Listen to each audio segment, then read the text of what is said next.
जब असदुद्दीन ओवैसी ने चुनौती दी कि मोदी योगी के न रहने पर हिंदुओं को कौन बचाएगा, कहीं ना कहीं हिमंता विश्व शर्मा भी सोचे होंगे, दादा हमको भूल गए क्या।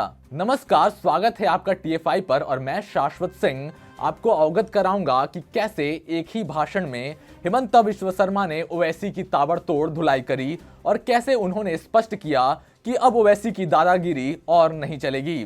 हाल ही में असम के सीएम हिमंत विश्व शर्मा ने एआईएमआईएम प्रमुख असदुद्दीन ओवैसी पर हमला करते हुए कहा कि उनका नामो निशान जल्द ही भारत से मिटा दिया जाएगा। तेलंगाना के वारंगल में एक कार्यक्रम को संबोधित करते हुए असम के मुख्यमंत्री ने कहा कि भारत को कोई नहीं रोक सकता, खासकर सांप्रदायिक राजनीति करने वाले तो बिल्कुल नहीं।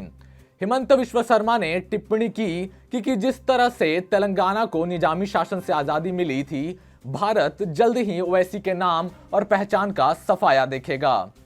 हिमंत विश्व शर्मा ने कहा, भारत को कोई नहीं रोक सकता।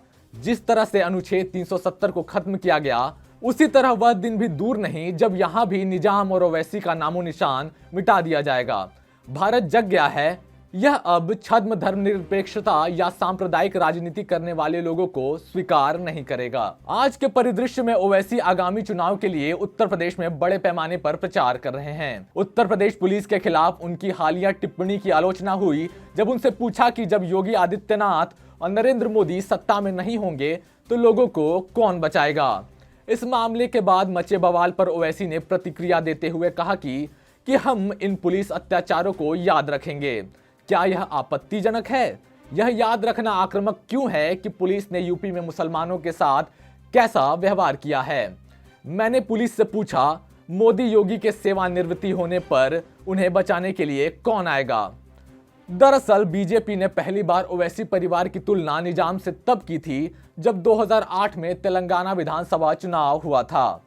सीएम योगी आदित्यनाथ और ओवैसी के बीच वाक युद्ध छिड़ गया था, जब पूर्व में यह कहते हुए हमला किया गया था कि अगर भाजपा तेलंगाना में सरकार बनाती है तो यह ओवैसी परिवार निजामों की तरह भाग जाएगी। योगी आदित्यनाथ की टिप्पणी पर अकबरुद्दीन ओवैसी ने तीखा पलटवार करते हुए कहा था कि देश किसी के बाप की संपत्ति नहीं है। बता दें कि इस कार्यक्रम में तेलंगाना बीजेपी अध्यक्ष बंदी संजय कुमार और बीजेपी ओबीसी मोर्चा के राष्ट्रीय अध्यक्ष डॉक्टर के लक्ष्मण समेत अन्य नेता भी मौजूद थे।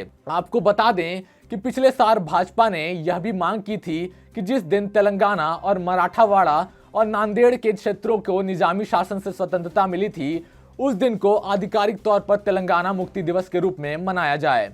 इस बीच तेलंगाना भाजपा ने अगले कुछ दिनों में गो 317 के खिलाफ अपना आंदोलन तेज करने का फैसला किया है, जिसके एक हिस्से के रूप में असम के मुख्यमंत्री हिमंत विश्व शर्मा राज्य में उतरे हैं। और यही नहीं, महाराष्ट्र के पूर्व मुख्यमंत्री देवेंद्र फडणवीस के महबूब नगर में एक कार्यक्रम को संबोधित करने और टीआरएस सरकार पर दबाव बनाने के लिए 11 जनवरी को तेलंगाना पहुंचने की संभावना है। शर्मा ने अपने संबोधन में कहा कि मुझे यहां फिर से आना होगा। 2023 में जब तेलंगाना में बीजेपी सत्ता में आएगी तो मैं फिर आऊंगा। लोगों को विश्वास है कि पीएम मोदी के समर्थन से वे नया तेलंगाना बनाएंगे। केसीआर गारू नौकरी देने का अपना वादा भूल गए हैं।